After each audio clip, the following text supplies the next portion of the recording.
Autre annonce, le gouvernement a dévoilé aujourd'hui son plan national pour améliorer la prise en charge de la maladie de Lyme.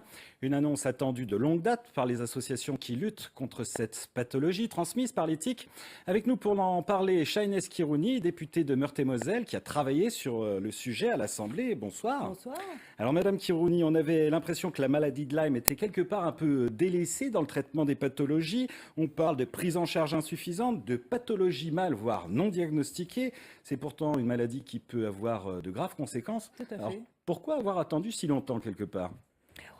Je ne peux pas dire qu'on ait attendu si longtemps, et c'est vrai que le temps des malades n'est pas le temps de l'administration. Mais en tout cas, moi, je me félicite que enfin on ait un plan national de lutte contre la maladie qui est avancé, qui est porté par la ministre. Moi, cela fait maintenant 3 ans que je travaille sur le sujet, que j'accompagne les associations de malades pour que enfin on prenne en compte cette maladie et qu'on réponde surtout au sentiment d'abandon et d'errance thérapeutique. Donc ce plan, il a pour objectif enfin de travailler sur l'information et la prévention, et deux, Il y a plusieurs étapes, on va en parler. voilà. On est particulièrement touché en Lorraine par ce phénomène apparemment. C'est ça aussi qui a poussé les associations à vous interpeller. Oui, parce qu'il y a des régions un peu plus touchées que d'autres, notamment les régions où il y a des forêts, donc il y a des tiques. C'est une maladie qui touche notamment les agents de l'ONF. Ils connaissent très bien cette maladie. Donc c'est vrai qu'on va avoir notamment une possibilité d'observer sur le territoire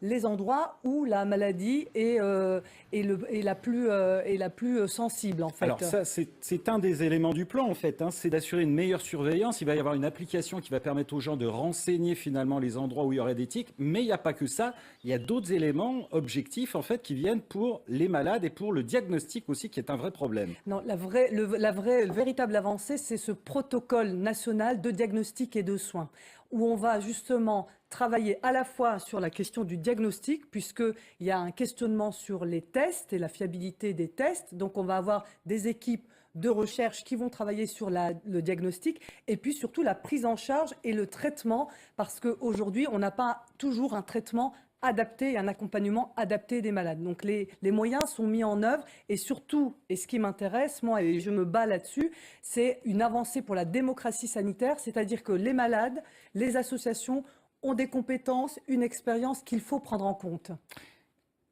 On a des échéances électorales en mars prochain. Est-ce qu'on peut espérer, en mars prochain, en avril-mai prochain, pardon, est-ce qu'on peut espérer avoir la mise en place de ce plan avant les échéances électorales?